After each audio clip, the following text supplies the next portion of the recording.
Hey, I'm Delta Work, and it's time for another episode of Very Delta. Get ready because my extra special guest and friend is the author of a brand new book called Chicano Bakes, ready for the holidays. The one and only Esteban Castillo is here. But first, do you want to see me go off? Because I think you want to see me go off. Oh. Mom! Are you a lady like me? Introspective, beautiful. Oh, are you intellectual like me? Beguiled by a bargain? You like wild times? Oh, like me? Are you serving the community like me? Well, if you are, then you must be very Delta. I'm Delta Work, and this is Very Delta, a luxury public access podcast and YouTube talk show where I look beautiful, speak extemporaneously, and invite fascinating people to sit on the couch and get very Delta. Very Delta is for the woman who keeps a spare sweater set under the passenger seat. Today's show is cooking with gas, but first, I want to talk about a few things that are very Delta. I just want to know why everybody's making fun of Madonna and Cher on TikTok. First of all, why is anyone surprised that Cher has a young boyfriend? Cher has spent her entire life publicly saying to people, I take young lovers. I like a young lover. That's what I do. I do not spend time with men to buy me things or to elevate my career or to do anything other than that. Back in the 80s, late 80s, early 90s, she was with Rob Camilletti, who was called the Bagel Boy. And everyone was like, oh my God, I'm so surprised. I'm so surprised. What are you surprised for? Why are you shocked that a woman is like, hi, I want to get fucked by somebody young. I like it and they like me. And we're getting down for whatever reason, whether it's financial or whether it's just because that person likes one another. It's none of anyone's business. Why? How can you, in one hand, go, oh, we shouldn't attack women. We shouldn't do this to women. We should support women. But on the same hand, like go over and be like, girl, I'm so surprised. I can't believe you're surprised. First of all, she didn't explain anything to anyone and she shouldn't have to. She just said, here's my young lover. And now she has another new young lover, supposed young lover. We don't know what they're doing. But even if they are, I don't know why it's a surprise or the business of anyone. And then on top of that, Madonna, people are critiquing her, talking about her plastic surgery that she had done. Many of us grew up with Madonna. I grew up with Madonna, like, coming out with Lucky Star and songs like, I'm talking about like the early 80s, like Burning Up. And then we've watched her progress her whole life. This is our now first time, we never knew coming up as kids that we were going to see somebody then sort of get into these other ages where we expected them to look a certain way. We expect them to be in sweater sets. We expect them to be wearing a certain kind of perfume. We expect them to tone it down. Don't be like that. What is there to tone down? Like Madonna created the theater for everything that's happening right now. Madonna created that, created the entire set, created the rules and the adjacencies and what everyone's supposed to do. And now that she's older and she's getting surgeries done and I think she looks fantastic.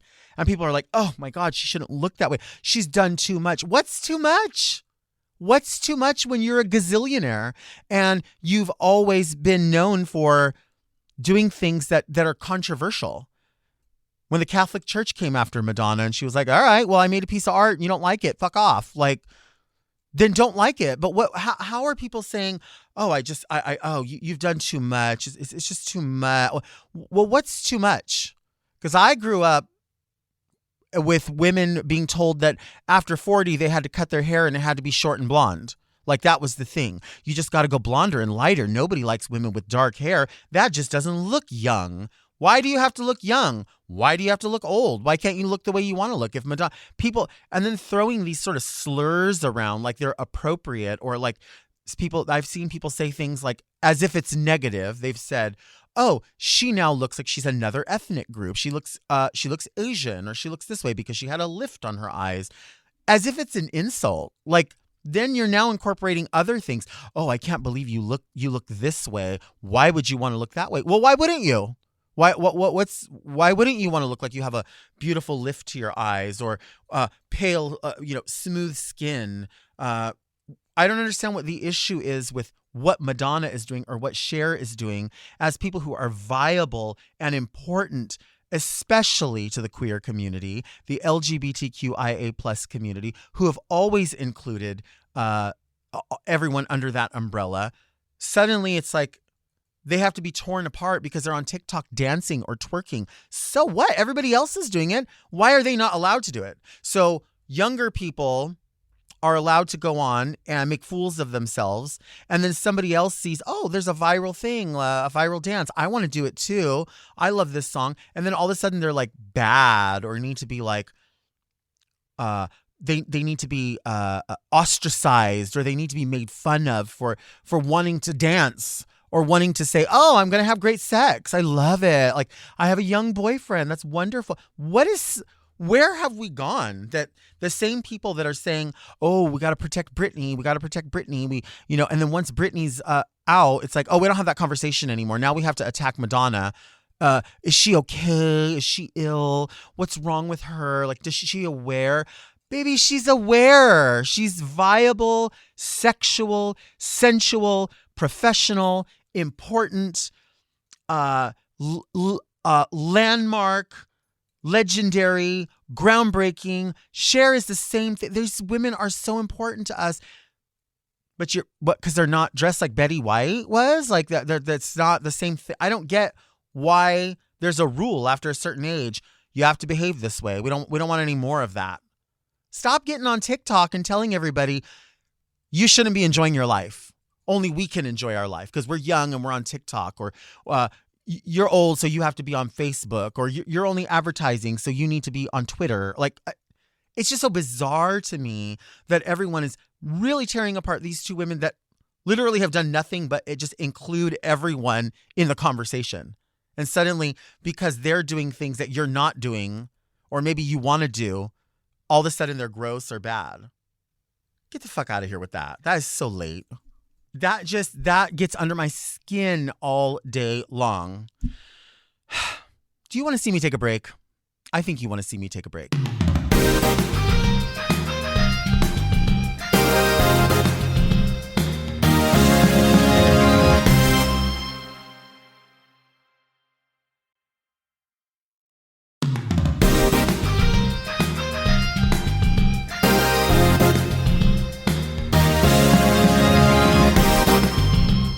And we are back. I am so excited to introduce my next guest, who I've been waiting forever to have here on the couch. I adore him. I love him. I love everything about him. This is the author of 2 books, a brand new one that just came out for the holiday season. Please show your love to the one and only Esteban Castillo. Hi, everybody. Hi. Hola. How are you? I'm good. I'm so excited. I feel like you've been asking me for like what feels like forever. It is. To come on. It is. And I appreciate you being here because you don't live right up the street. No, I live in Fresno, which is in the middle of nowhere. So you made it a so point happy. to come here just for this. Just for you. I appreciate it. This is like my favorite time of year. Anytime after, like, when summer is over, Halloween comes, but then the holidays. And you have now your second book out. It's called Chicano Bakes. Yep. And it just literally came out like a couple of weeks ago. And it's something that I've been working on for what feels like forever. Uh-huh. And to have it finally in my hands is just, it feels so special. And I'm so excited that I got to share a copy with you. The thing of with both books, because this is your first book. This is the first one. And when did this one come out? This one came out during the pandemic. Okay. I wrapped up in March of 2020, and it was published June 30th, 2020. Mm-hmm. And it was just kind of a really crazy and chaotic time for everybody. Not only was the book published in 2020, but I had also just purchased a house. I had moved. I had just come out to my dad. I had just turned 30. And so it was a really monumental year for me. Mm-hmm. And what's really special about the first book is that it basically led to the idea of Chicano Bakes, because a traditional a book tour wasn't going to be possible because everything was literally locked down. I decided to launch a series of online cooking classes. Right. And so through that, people would ask me for recipes for conchas or marranitos, all of these different things that I grew up with because everybody was baking at the time. And so I did some research, and I realized that the resources for the things that my community wanted to make just really weren't out there. And so I approached my publisher and I was like, hey, I'd love to write a cookbook that really just uplifts and really centers Mexican pastries. And they were all for it. And I was like, I need to start working on it. Yeah. When did you become interested in cooking? I mean, is this a lifelong thing? I started when I was in college. Okay. I grew up in Southern California in Santa Ana, and I was there for 18 years. And moving away for college was like my first time leaving home. And I did my undergrad at Humboldt State. And so when I got there, it was like a huge culture shock because the number of Mexican restaurants in that town, I could probably count in one hand, Oh, okay. you know? And so like the things that I was used to that were always within an arm's reach, were no longer available to me. And so I started giving my mom a call and asking her for recipes. And she would say, ay, mijo, échale tantito de esto, tantito del otro, or add a little bit of this, or add a little bit of that. And it just left me with even more questions than I had, started with. And so I started just getting into the kitchen. And I remember the first thing I ever made was chiles rellenos. Uh-huh. And I got into the kitchen that evening and I realized that I was going on autopilot the same way that my mom always does. And the more that I really put my hands to work, the more I realized that I had absorbed so much knowledge as a kid. Because as a kid, with two undocumented parents, they always sent me to Mexico whenever they had the chance. And spending time with my mom's side of the family, they've always cooked to earn a living. And so I didn't realize that I had absorbed so much knowledge as a kid from just being around it all the time. And so it was really in college where I realized that I loved cooking. I love that. No, Mike, I keep looking at you because I'm thinking about like what your mom said about, when you make a recipe, you just kind of like, we're so used to being able to not always follow a recipe, but just kind of like cook with your heart. Yeah. And cook with like the ingredients maybe you have on hand and make something with that. Yeah. Even though you do outline in these books how to make something according to the recipe, do you always follow like exact recipes or do you like measure with your heart? I am that type of person where I need to understand what role each ingredient plays in the recipe. Okay. And so I do tend to follow recipes. Okay. But if I'm cooking like with my mom, there was this one time where I was making pozole and she was also making pozole. Uh-huh. And she kept wondering why I was adding certain things. And I remember it was pozole blanco that we were making. And so it's like the base is like garlic and onion and like broth and then the hominy. And then I added a tiny little splash of vinegar. And she said, "Why are you adding vinegar?" Mm-hmm. And I was like, well, I want to make sure that my flavors are balanced. And if you take a look, the broth is going to be really rich. Mm-hmm. So how do you lighten this up? You add a little bit of vinegar. Okay. And so I enjoy cooking from recipes and following them. Okay. So but I don't judge if you don't. So what about like, do you ever see celebrities that say like, I know how to make pozole? And they're like, this is how you make real Mexican pozole. And they put honey in it. Like, what do you... Let's read Rachel. I mean, I don't want to point any fingers. I don't know who your celebrity chef friends are, but I mean, you see stuff like that or people are like, this is a true, authentic Mexican corn salad. And you're like, is it? It starts to become a problem for people like me because, talking about Amazon reviews, when the first book came out, there was one review specifically that really stood out to me.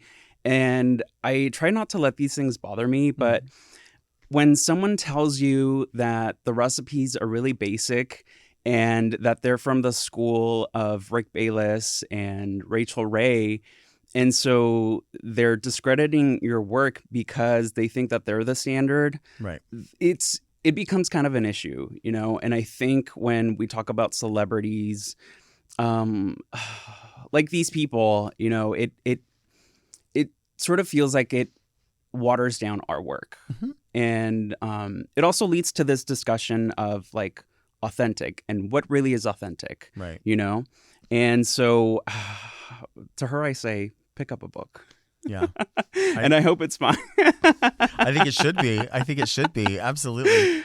What would you say is the difference from the first book to the second book as far as content? When I was writing Chicano Eats, I was writing it for my younger self. Okay. I was writing to that Esteban that had just landed in college, that was confused about where to start.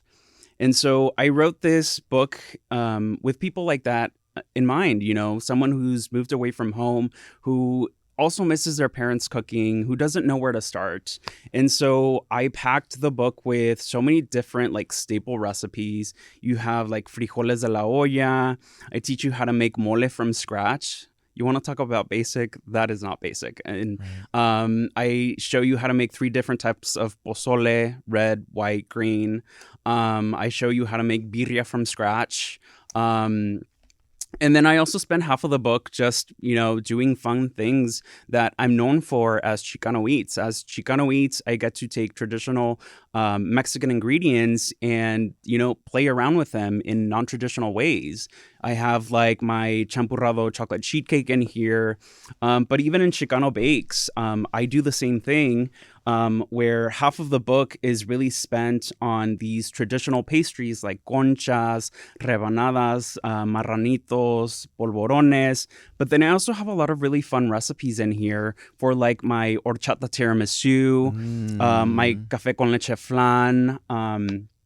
I don't know if you ever had these little bars as a kid. They're called barritas, and they're these long rectangle cookies with a stripe of jam in the middle.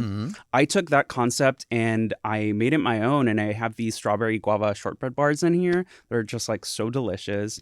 And so it really shows you a lot of traditional recipes, but then it also gives you these fun things that I'm known for, where you get to let your hair down and just, you know, have fun. Yeah, that sounds good. I think I asked you this one time in like just a DM, but when I was a kid, the pink cookies from the bakery always used to be super soft and doughy, and now I feel like no matter where I get them, they're crispy. Yeah. Is that because an ingredient has been like left out because of health reasons, or it's probably because they're using butter. And this is what I tell people all the time, because it's probably the question that I get asked the most with Chicano Bakes.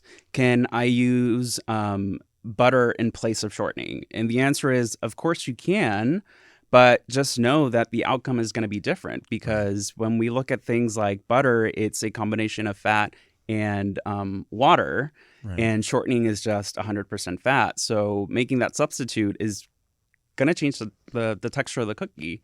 So for me, using shortening in the polvorones is going to make it true to that experience that you had as a kid. I don't mind eating it because I'm on a diet. I want the pink cookie Neither do to I. be soft. I want it to be pliable. I want it to be like when I was a kid, and I get it. I mean, not saying that like butter is so much healthier or whatever, but it's just an option. As you said, it does make things like it changes it. You're a scientist, not just a chef. Like, you know. I told you I need to understand why some of these things are in each recipe. That's what makes you so good at this. And I mean, when I look at the books too, I even think like every aspect of the book just sitting on a counter. Like if you gifted that, not only is what's inside amazing, but it looks so beautiful in a kitchen. That is so pretty. I have to tell you, when I was working as Chicano Eats, I'm known for this like really vibrant and colorful photography. It's the way that I get to infuse my queerness into my work. Yeah. And I remember when I started in 2016, I got a bunch of, dirty looks from other bloggers because I wasn't sticking to like that cookie cutter food styling where everything's like on a really nice white background or, that like homey feel. And having the art background that I do, I was like, I need to make this a little bit more interesting for me if I want to pour my energy into this, because I launched Chicano Eats as a way to channel my creativity. After college, I went into the workforce and I was doing marketing for this federal nonprofit. And everything was just like very black and white, and you couldn't really be creative.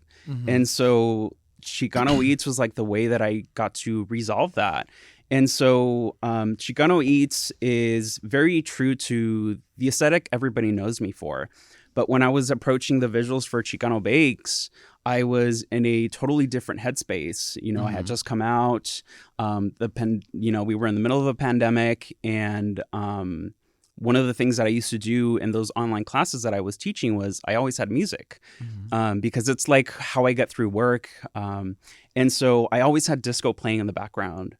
And when I was thinking of the visuals, I was like, it would be really fun to just have fun with this book. You know, we've already seen how people style cookies and cakes, and that's just boring to me. And I was like, why don't I infuse my queerness through disco? Yeah. And really just get playful and have fun with this. I like hearing you talk about this because I know how proud you are of it and how proud I am of it, because Thank you. It really does speak to the colors and the of not just the Chicano community, but also the queer community. It marries both of them, and hearing you speak about how proud you are without having to make a lot of times people will say like, oh no, it's not that, it's that. No, you're proud of it. Yeah. And you wear it very, very shoulders back, head up. Not a lot of people do that, and that example that you set is really, really important. I love that. I think it's really important, and I just feel like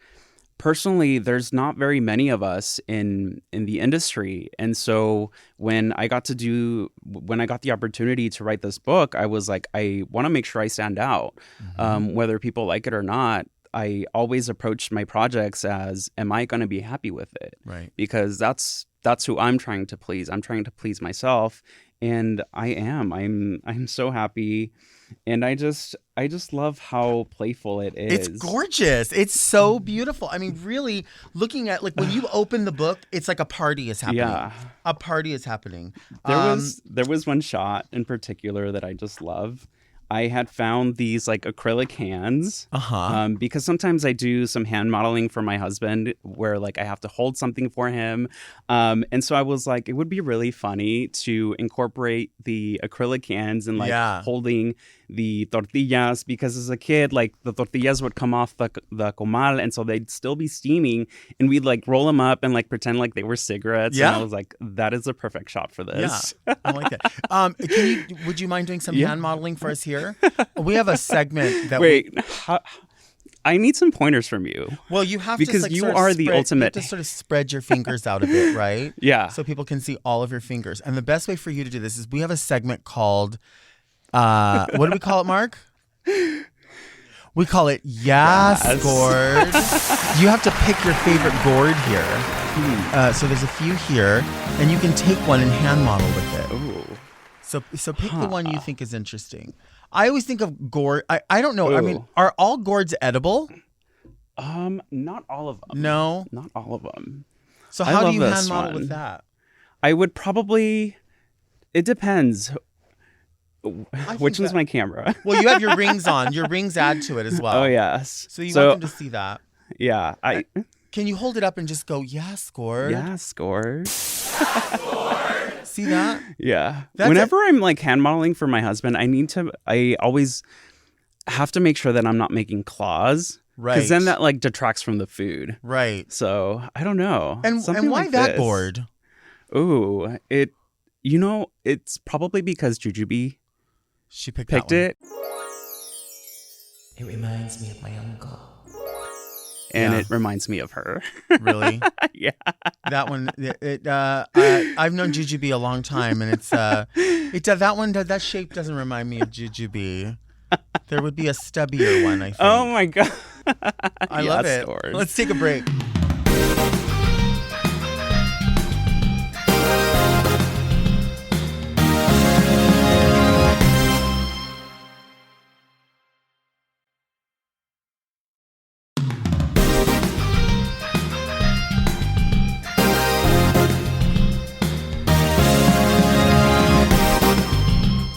And we are back. We're back with my extra special guest who has a brand new book out called Chicano Bakes. You will want to get into this book. It is absolutely gorgeous. And this is his second book. Esteban, tell me about the holidays. How do you What do you want to celebrate know? the holidays? Or do you? I do. The fall is like my favorite season, especially going into the winter because it means that Christmas is coming. And I love decorating. I feel like last year we had the tree up for about half of the year because we had little disco balls, we had the tinsel, and I was just like, yes, I love this.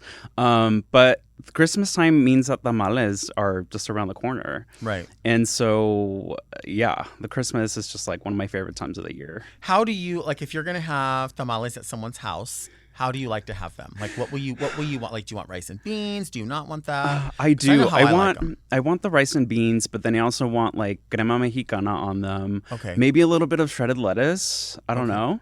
Some queso cotija and maybe like salsa. Okay. I need to have them like dressed up. Okay. Unless like if I'm on the go, then I'll just eat them by themselves. But I like them like dressed up. Okay. So I don't know why it's always been this way in my family and all the families I know. Maybe it's just us, but I don't know why we always have like especially like on Christmas Eve. So we'll have tamales all out like in crock pots or whatever, like being heated up with like the coffee cup in the middle to like steam them. The steam, yeah. And then there's always rice, but then we always have like beans, like whole beans. We don't really have refried beans. Yeah. So we'll have whole beans with like yeah. like a ham hock or something in it. Oh yeah. Okay. But then there's always potato salad. What's wrong with that? Why? But where does that come from? Like, I don't know. And it's a thing. It's a thing because It's a thing. I tell my husband all the time, I'm like, I always used to love having my aunt's like egg salad. She would have like the egg salad with a bunch of like black pepper on it. Yeah. And then she would also have like the potato salad. So it's definitely a thing. Right. And I've told people before too, like when I'm eating a plate like that, like I'm gonna need like chips or something as to pick it up. I don't want a utensil. That's like down. Yeah. Like, that's like down. I feel like it has to be like a Chicano thing because she is like Chicana down. Right. And so, yeah, it's got to be something in there. And everyone's like, you're not necessarily sitting at a table either. You're like sitting on some chair with like a plate balancing on your knees. Yes. Yes. If Starbucks was going to introduce a sugar-free syrup and they could only pick it's going to be the cinnamon Abuelita dolce. or Ibarra, which one do you have to pick? It's going to be Ibarra. I asked somebody else a similar question. I was like, oh, do you love Abuelita? And they were like, well, if I had to pick, I'd pick Ibarra. Yeah. But they're like, I'll drink Abuelita, but I would have to pick Ibarra. It's always going to be Ibarra. Right? How come they don't have something like that at Starbucks? That's a good question. Let's ask them. Yeah, they should. They got rid of the cinnamon dolce sugar-free a long time ago. Yeah. So they only have vanilla. But like, I mean, come on, how imaginative is their vanilla? I want to know though, like, what do you like to cook? Well, I mean, I like to cook everything. I'm not going to say that I do it well, but I like to cook I'm sure everything. you're good. I wish I could say that I like had signature recipes. Mm-hmm. The only thing that I like ever really get asked to bring to like family gatherings or whatever are usually beans. Yeah. So like, and that's literally what I know. You were talking about your charro beans a while ago, and I was like, I know we'd be friends because if she makes really good charro beans, it's my favorite. Then yeah, it's my favorite. I love it. But see, my other thing too is that because whenever we're going to a family gathering, it's a lot of people. Yes. I only know how to make in quantity. So whenever I go to the store and I'm like, oh, we're just going to make some for the house, I always think like, is that going to be enough chorizo? Is that going to be enough ground beef? Yes. Like, you know what I mean? Because then you don't want to make it and then have enough for everybody and go, oh, I wish we had more. Because you always want more. Yes. Like a leftover something. Someone has to have the little Tupperware afterwards. Yes. You have to make enough. But I do. I like tamales. Tamales are my favorite. My favorite thing. I mean, obviously you can eat them year round, but I feel like as soon as it starts to get cold, you think of that as the go-to food. I like to have albóndigas. I like to have pozole. As far as tamales go for me, like I think maybe one time in my life I had a tamale that I didn't like. Oh my gosh. But I mean, it's like kind of in the way I look at pizza. Like even if it's bad pizza, I'm like, it's still kind of good. pizza. Yes. So like I can taste something and go, ooh, this is dry, or this is mealy, or they didn't use enough of this or that. But I was talking about earlier, I love what we used to call duds, which were just masa. Just masa, like steamed. Yeah, steamed masa. Nothing else in there. And I will eat that like it's a favorite tamale. It doesn't have to have any meat, any cheese, nothing. I mean, it's probably because the masa is already seasoned really well, Right. you know? Right. So it's going to have some good flavor. I think so. Now, yeah. are you a fan of sweet tamales? I am. Oh my gosh. I am. What's your favorite? I Fresa? I like anything that has like raisins in it. Yes. So I'm a huge raisin fan. Like, do you remember the chocolate candy called Chunky? No. So Chunky is like a square and it has raisins and peanuts in it. So I've never had obviously a tamale with peanuts in it, but raisins, cinnamon. I love piña. Wait, do you like oatmeal cookies on? I love. Oh my oatmeal gosh, cookies. I love them too. That's probably my number one cookie is an oatmeal cookie. And people always say chocolate chip. My number one's an oatmeal and then a peanut butter and then like a chocolate chip. Peanut butter is like up there for me, but it has to have like a certain consistency. Mm-hmm. Like if they're snappy, it needs to be like a soft, chewy peanut butter cookie. But did you ever have Mrs. Fields? Yes. Sometimes they tasted Where raw. are they? I don't think they're around anymore. Once upon a time, there used to be one across the street from Rage nightclub in West Hollywood for years, and it would stay open late. But sometimes they were raw in the middle. Like, did they rush? You think they just rushed that? I kind of like that. You like that? I like that. Do you eat cookie dough? Not cookie dough, but like I like a soft baked cookie. There's like only certain cookies that I like when they're like really nice and crispy and like crunchy. But for the most part, I like a nice underbaked cookie. Yeah. So I do have a recipe that I don't share with everyone. Are you going to share it with me? Oh, I'm going to share it with you. Thank yes, you. absolutely. Because I want a fair critique. I want someone who knows to say, I understand what you're doing here, but this is what's good, and maybe this is what you can improve upon. Yeah. I mean, clearly I've gone through the books, but my family does like an assembly line. Yeah, So my family too. Yeah. It takes a village. Well, I'm going to put some of my ingredients. I have a few of them here. Of course, there's some secrets that that are in some of the seasonings. We're going to start here. Okay, so this is going to go into the oven. You go ahead and just put this in whole, just like that. And we can go ahead and set that. And that's going to cook for a minute. And that's long. That's long enough. That's how long that cooks. So that part's already warmed up. That's you need to start there. You know what I mean? And then I like to layer some seasoning as well from the same brand. I love this recipe already. Isn't it? It's easy. It's easy. It's modern. I don't like to gentrify anything. Yeah. We're going to put that in the oven as well. There that goes. And you can put that in. I would say when you put that in, I like to put it on popcorn poultry. Oh, I love when that. I put it in, I do. And because what that does is it warms it, but it defrosts it at the same time. Oh, I love that. Sometimes that spice, even though it is hot, it's icy. And so when I put it in there, so interesting. It knocks that off a little Oh my bit. gosh. You know what I mean? Kind of like whenever I make my famous chili. When I do my famous chili, I put peppermint icebreaker gum in it. I love that. So you get a little bit of like that hot and cold. Yeah. Then you're going to use this. I mean, What this is is truly Harina? the flavor of Oh, yeah. Mexico. If you did not know, really, Alber's enriched yellow cornmeal. This is the brand that's really going. This is the oro, right here, as they call it, and this will really keep you authentic. Now, is that like grits? This is grits. You can use grits in your tamales. I love You put that in there. This one I do like to do as beverage. You can do beverage keep warm because really this one is open to interpretation. Mm-hmm. Do you know what I Yeah. mean? Some people like it a little more mealy. Some people like it a little more liquidy. I like it a little more icy. You like it more icy? Yeah. Then this is the perfect time for those icebreakers. Okay. Mm-hmm. What you can do is you can actually get a molcajete and you can put in you're gonna crush them up. not the gum, but the actual Yeah. and you grind those in there, throw it in there. That's long enough for that, I think. Let's take that out. And then we like to grow our own vegetables, and we like to have our own livestock. Yeah, I see your own little farm right here. All of these. This is a real gourd as well. Yes, gourd.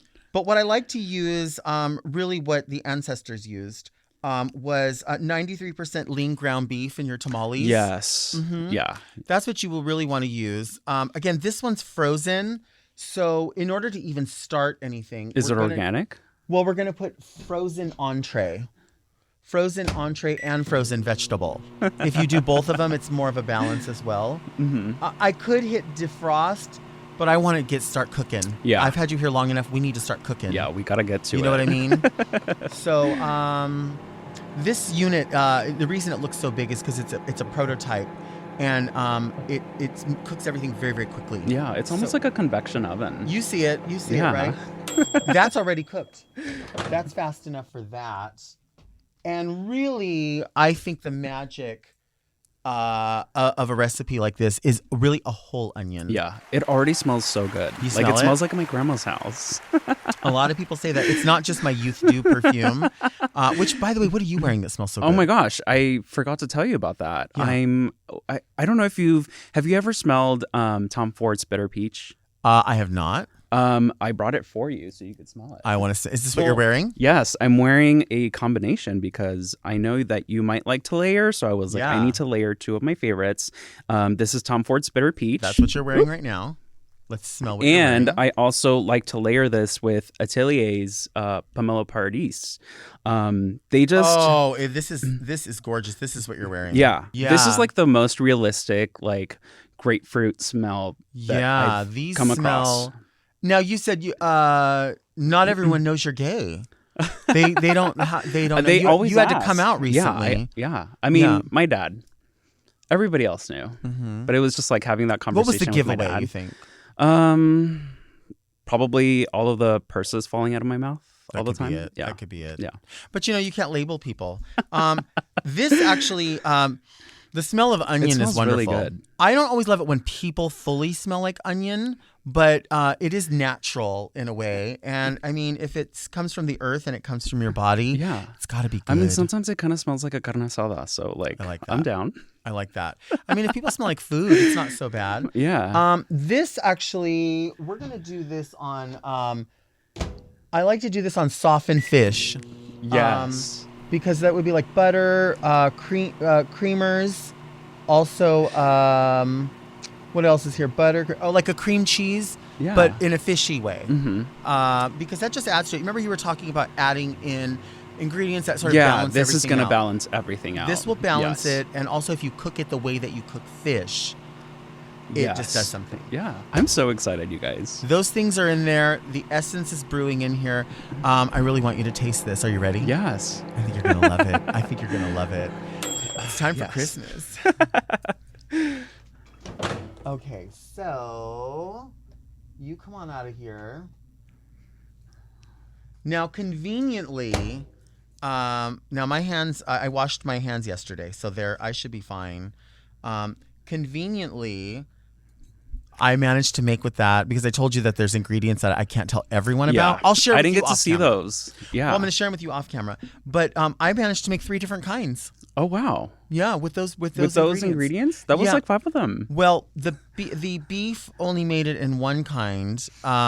There's also a cheese, which I don't like to tell everybody exactly because you have a secret that you use in yours. Secret. Yeah. So I'm going to offer you a fork. Thank you. And then I'm going to just use this to take that off. So that way my nails are not, touching the actual food. I'm so hungry. Are you? Yeah. Let me ask you a question. Would you ever have you ever worked in a corporate setting where you have a shared refrigerator? Yes. And do you bring your own lunch sometimes? Yeah. I didn't because people would take bites out of other things. Right. That's what I was Yeah. going to ask. Has that ever happened to you? It has. Yeah, somebody ate your lunch or Yeah. something? What would be a lunch you would take, like, in if you had the time to take whatever lunch you wanted, like a breakfast sandwich? This is back when I was like health conscious. I would take like pork that I had grilled with like some rice and some beans and like tortillas, basically carnitas. And people would just like get into my bags.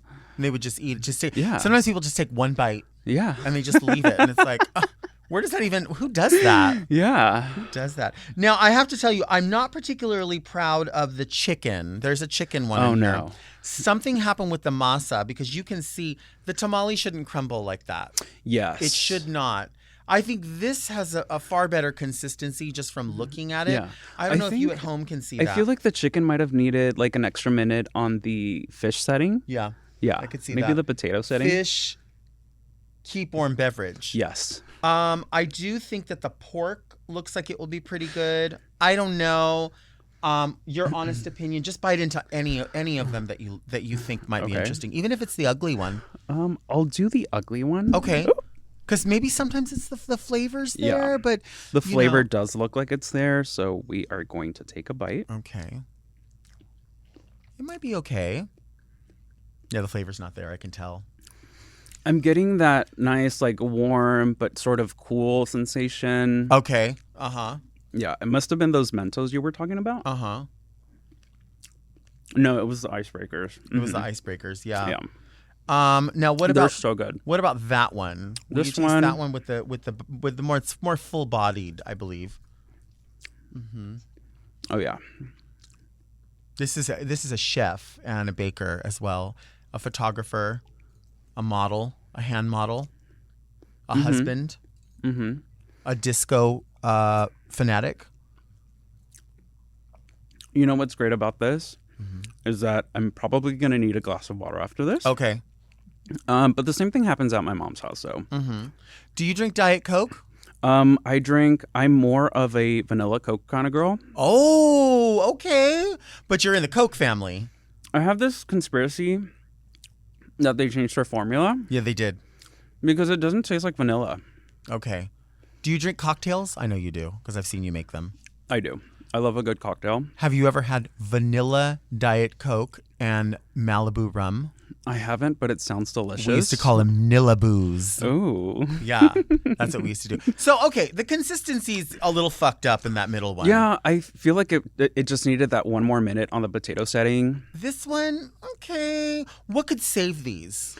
Maybe Starting all over again. Not a microwave. maybe like just like a little bit of cheese, cheese. a little crumbled cotija, maybe a dress it little up. bit of just dress them up. Okay. Have you seen the TikToks of the white people chewing into the husk? Oh no, they don't know. They don't know. Do they bite are these the same people who bite a They taco take- in the middle? Yes, they take them. They don't unwrap them, and it's just like you see them like biting into the tamal with the husk still on, and they're like, "This isn't great." And Yeah. I'm like, "Yes, Greg, this is because you have to." Well, you would think it would be a given at this point. Like, I understand not knowing other cultural food, but Yeah. you would look at something and go, "That's a wrapper." I'm Yes. pretty sure that's a wrapper. I think they were just doing that. Like, I don't know. You know, people like They're to trying have to be these cute. videos. Like, yeah, I don't know what it Yes. is, but people are insane with making the content, and sometimes you're like, "Come on, Yeah. come on, let's take a break."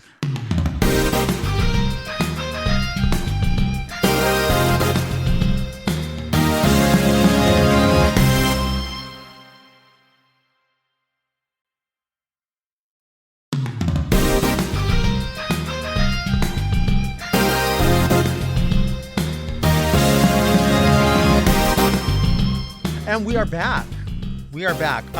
This is a portion of the podcast where people write in letters, sometimes asking for advice or just sharing like a viewpoint. Bring me Delta! And they've sent a couple, and I want you to answer them with me, if I'd you love will. to. Yeah, Now, I'd love to. If they're too uncomfortable. 'Cause I love to give sometimes advice. You love to give advice, but you're a gentleman.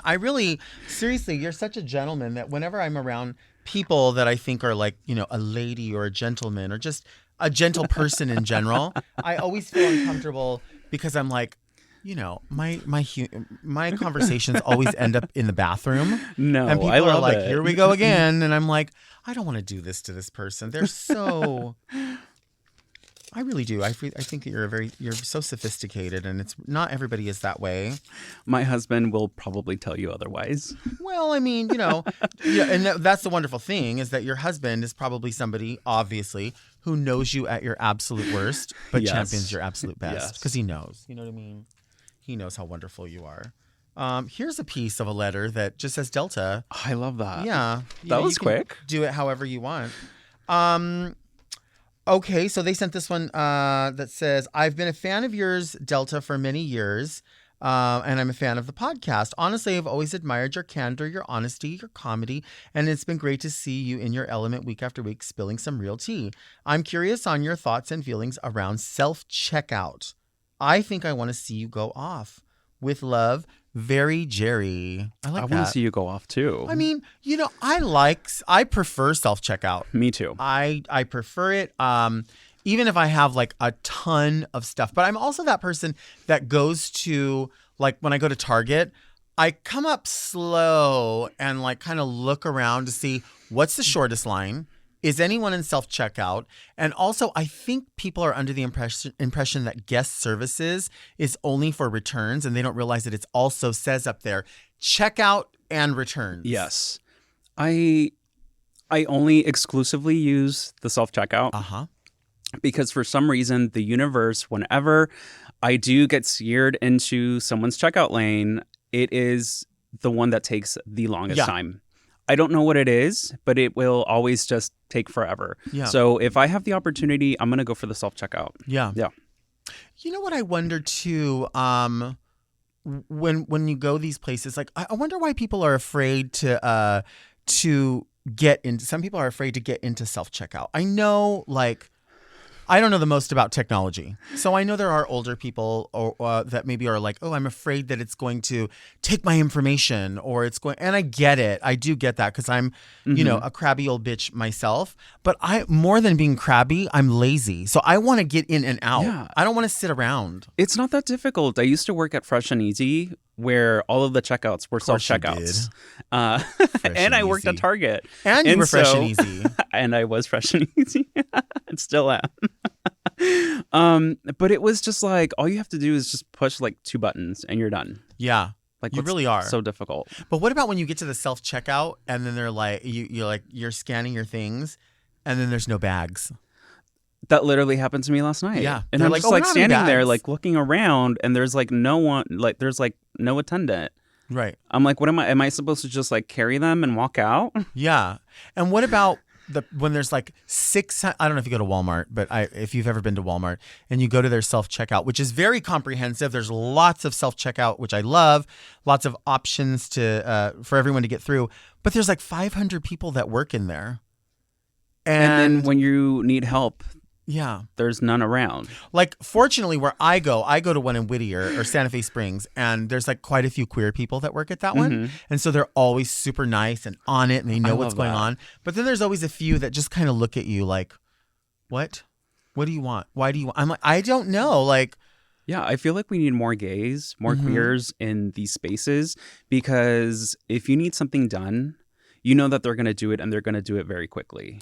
I also feel like, I mean, if I have to scan this shit myself and like it doesn't have a code on it and I happen to pick up organic, I'm going to scan it as regular, not organic. I don't work here. I wasn't trained. Do you know what I mean? Like, that's not my fault that you didn't train me. I'm just saying, I know I'm going to have to ask somebody. I don't want them to have to take away from somebody else who has a problem. Listen, I love self-checkout. I love self-checkout. But when I go through that self-checkout, if it doesn't have a sticker on it and it's organic, I'm going to scan it as regular, and that's just going to be the cost. I mean, that sounds reasonable. But also, talking about Walmart, what are these people looking at when they are checking your receipt? I feel, this is what I think. I don't know, but I think that they maybe have a headset on, and I think that their loss prevention, while they're doing that, loss prevention is saying, no, that person's cool. Because maybe while you were shopping, they saw you like pick something up, and then sort of maybe that's a way of stopping thievery. Huh. I don't know. But I will tell you this, what you better not do at Walmart. You better not ever, ever, ever think that you're going to get in front of one of their personal shoppers. Because, baby, they will take that rack and knock you the fuck over.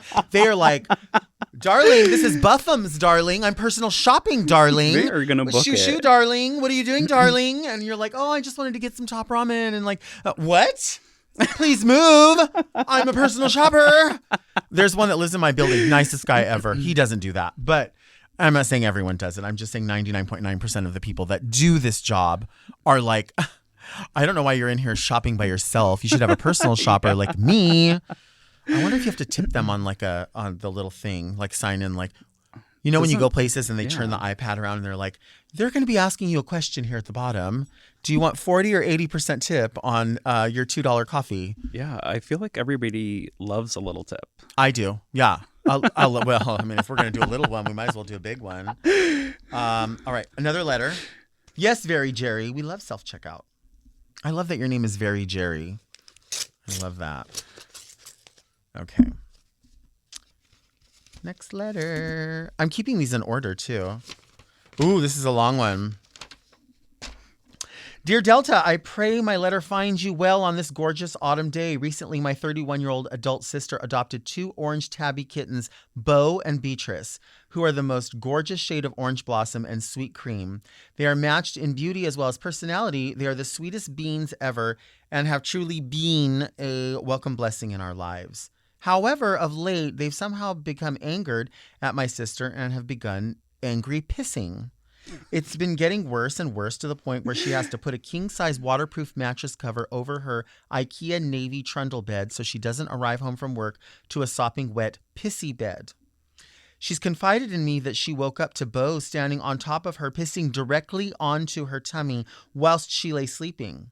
Well, this alarmed her, of course, causing her to roll sideways to the other side of her IKEA navy trundle bed into a warm, greasy cat shit, fresh from Beatrice's bottom, hot and steamy on a pillow like Little Caesars.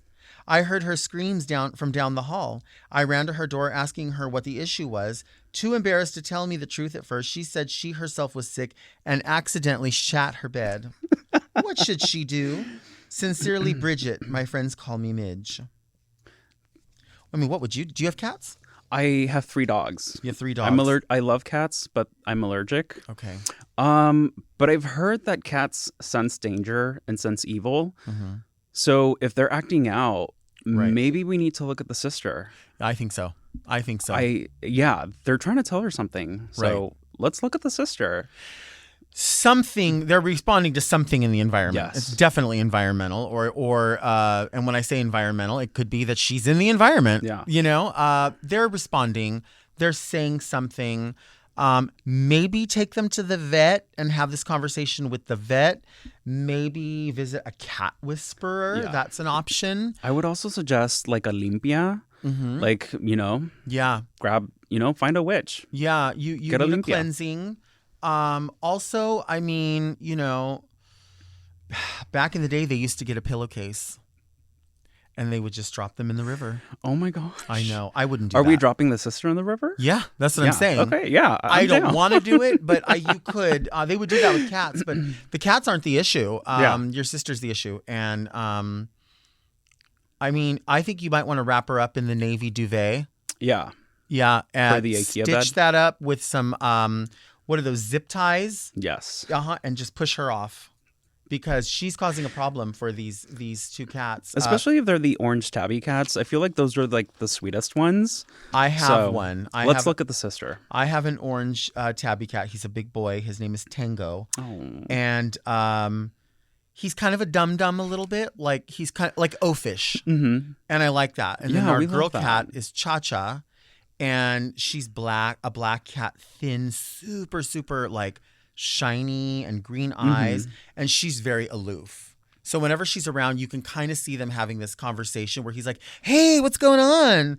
And she's like, she's like one of those personal shoppers at Walmart. She's just like, it sounds like my oldest dog. She is a Basset Hound mix. Okay, love. And so she's just like so sweet, but there's never anything really just happening in that head. Okay. She's just Yeah. And what about the other two dogs? The other one is a cattle dog, so he is just like a raging bitch all the time. Okay. And then the other one is a little pit mix, so he's just like really sweet but scared of everything. Aww. So yeah. How long have you had all these dogs? The oldest is going on 9 years old. Okay. And then the other one's like 4 and 3. I love that. Yeah. You know, I love my cats. I love my Cha-Cha and my Tango. Are you all interested in seeing videos of my two luxurious purebred cats from the ASPCA? If you are, send a message to the Mom Podcast's page or readmedelta@gmail.com. And maybe we could make it possible for you to see my beauties in their everyday life at the estate. I think we've decided, Midge, that your sister's the problem. Yeah. The cats are not the problem. Your sister's the problem. We both agree. Yeah. You are a parent of 3. I'm a parent of 2. And we know that that's what you have to do. You're going to have to get rid of your sister, never speak to her again. Yeah. Maybe put her, what did it say? Her navy trundle bed. Oh, so the blanket's not navy. I think maybe we need to return the sister back to the ASPCA. Wait, her sister has a trundle bed. Which one is that one? Isn't that like a little drawer underneath? Oh, for like the storage? Oh, there's another bed. Well, she's 31. Who's sleeping in the trundle bed with her? Did you ever see that? Did you ever watch the X-Files? I didn't. No, okay, I was always too scared. Okay, there's an episode of the X-Files called Home, and it was all about incest. And it was about that these people were keeping their mother, these boys, generations of sons, were keeping their mother under a bed. And she pulls out of the little trundle and she goes, "This is our home." She says that and she's like all chewed up because she's like that. And she goes, "This is our home." It sounds like The Hills Have Eyes. I don't know. Somebody's living in the trundle bed. We have to ask that question too. Maybe that's why the cats are freaking out. Yeah. Somebody's under the bed. Maybe it's your life choices. Yeah. Maybe it's their home, not whoever lives in the trundle. I don't know. It could be. I mean, this is it. This is what we did. We cooked. I had a blast. I had a blast. I'm really glad that I came. This is so fun. This is so dumb and so silly. Thank you for being here. Yeah, you're so welcome. I mean, I really wanted to see you go off in person, and I'm so happy that I got to experience that. Well, we see, and that's the thing is I feel like people think that we're really going off, but like, I feel like I'm just sort of like. You're always spitting the truth. Well, you know what somebody called, my friend Ty Blue said, "You're my favorite hair splitter." And I was like, oh, that makes sense because there's not really that big of an issue happening, but somehow I managed to like split hairs on something where people are like, this isn't a big deal, right? Like, there's other shit going on. And I feel like it's conversations that everybody is having in their own heads. I hope so. And you are just the messenger. I'm a messenger. I'm going to put that on my bio. A messenger, a prophetess. And I feel like more people have to pay attention to Delta and the things that she says, because I remember when I first started listening to Very That, you had mentioned your love for the Jack in a Box egg rolls. Mm-hmm. And my husband and I were like, we've never tried them. So we went and we tried them, and now we have them religiously because of you. They good? They're so good. They're so good. But are you having them with teriyaki and ranch dressing? Try it, please. We are going to be having them with the McDonald's sweet and sour. Now, the McDonald's sweet and sour is for sure the best. I like their sweet and sour. I want to thank you all for listening to Very Delta. You can now search for Very Delta on your podcast apps. We come out every Monday, and we want you to subscribe to the Mom Podcast YouTube channel so you do not miss an episode. And also a special shout out to everyone watching the talk show on YouTube. We love you. We appreciate you. Thank you for the comments, the questions, the queries, and just supporting us, especially those that pop on late at night when it comes out like at midnight and there's a chat on there. Sometimes I go on there and like, I'm on there talking and I'm like, thanks guys. And like, no one's responding to me. And I'm like, and it says my name. Like, they don't give a fuck. They should. How come you don't give a fuck when I'm in there trying to talk? I don't understand. Like, I'm trying to engage. That's fine. I see you. You can now search for Very Delta on your podcast apps. We come out every Monday, and find us here on the Mom Podcast YouTube channel. And also, where can people find you on social media? You can find me all across social media as @Chicano Eats. And if you'd like to Go to my website, chicanoeats.com. You'll find tons more delicious recipes up there. My new cookbook, Chicano Bakes, is available anywhere books are sold, and I hope you guys pick up a copy. Yes, I love that. Also, you know what's very Delta? Subscribing to Mom Podcast so you do not miss an episode. Also, you can send questions about driving gloves, lady fingers, cashmere sets, hanky codes. Do you know your hanky codes? No, I don't. No, you don't. I could tell you what yours are. You can send all of those questions and queries to readmedelta@gmail.com. Also, you can follow me at Delta Work on Instagram. And we now have dedicated socials for the show at Very Delta on Instagram and TikTok for clips and updates. And join me next week right here. And until then, keep things very Delta.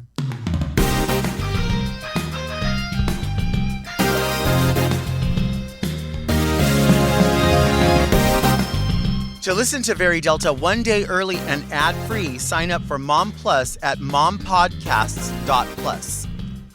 Very Delta is produced by Moguls of Media, a.k.a. Mom. Hosted by Delta Work and produced by Mark Jacobs. Engineered by Margot Padilla and editing by Doug Robertson. Executive produced by Willem Belli, Alaska Thunderfuck, Big Dipper, and Joe Cilio.